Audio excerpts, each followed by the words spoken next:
I'm Marty, W4MY. I'm chairman of the North Carolina QSO Party. We have a great event. It's February 28th this year, 2021, coming up. Exciting things are happening, and we're going forward with it. I'm excited because I'm a ham that got back into the hobby after being away for a long while, and I tried to jump into it. And I honestly say, I take full blame, I failed 100% in any communication last year. So I wanted to talk to you about what's your advice for someone starting out to get in, because my experience, I don't do a lot of contesting. Okay. I love the idea, but I don't. And it seemed like a jump rope going at 90 miles an hour. And I didn't even know where to start to jump in. Where do you start? What's the walking before you run approach? Well, most new hams are familiar with field day. Yes. They do a field day. Field day is not a contest, as you know, right? Right. Well, in the same manner, QSO Party is not really a contest, but we all know it's a contest. Just like field day, it's a contest. But it's a more laid-back contest. It's a contest on HF. So most new hams probably don't have too much experience with HF.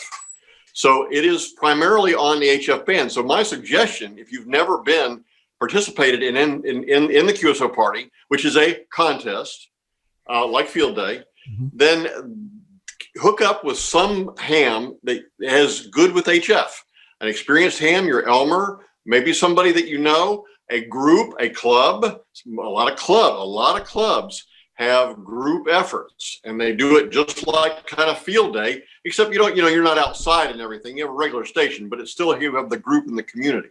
So my suggestion would be to find someone who is good with HF, if you're not equipped with HF, and get with them and learn from them. They probably, if they're good with HF, they've probably participated in the QSO Party. They will tell you all about it. You can watch and you can learn.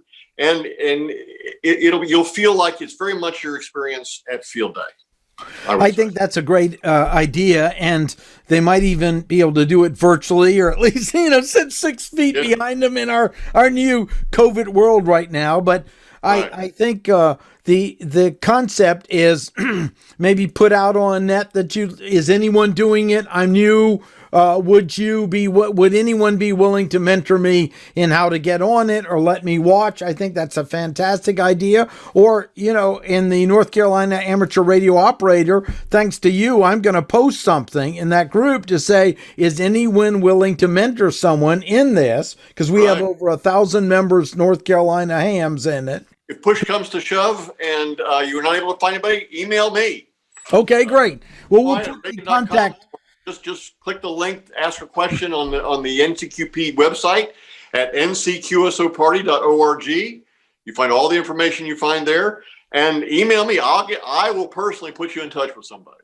That sounds excellent. And a QSO Party, unlike a contest, what you do, of course there's scores. We rank people, and it's a contest, but it's very laid back. And my quip about it is NC QSO Party is the kind of contest where it's a QSO Party where every now and then a real QSO might break out. And that actually does happen. It's a little slower.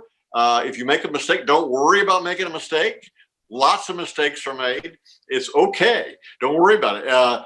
And the idea is, what the idea is that we here in North Carolina are the focus of attention. So in other words, everybody else in the whole world is seeking stations in North Carolina. So everybody, in other words, somebody from Ohio is not working somebody from Virginia. That's not working. Everybody is seeking North Carolina. So it's beholden on us to make sure that we have as many stations on the air from as many different places in North Carolina as possible, because we want to be well represented. We want, when they're looking for North Carolina stations, we want everybody else to be able to find them. And that's the objective.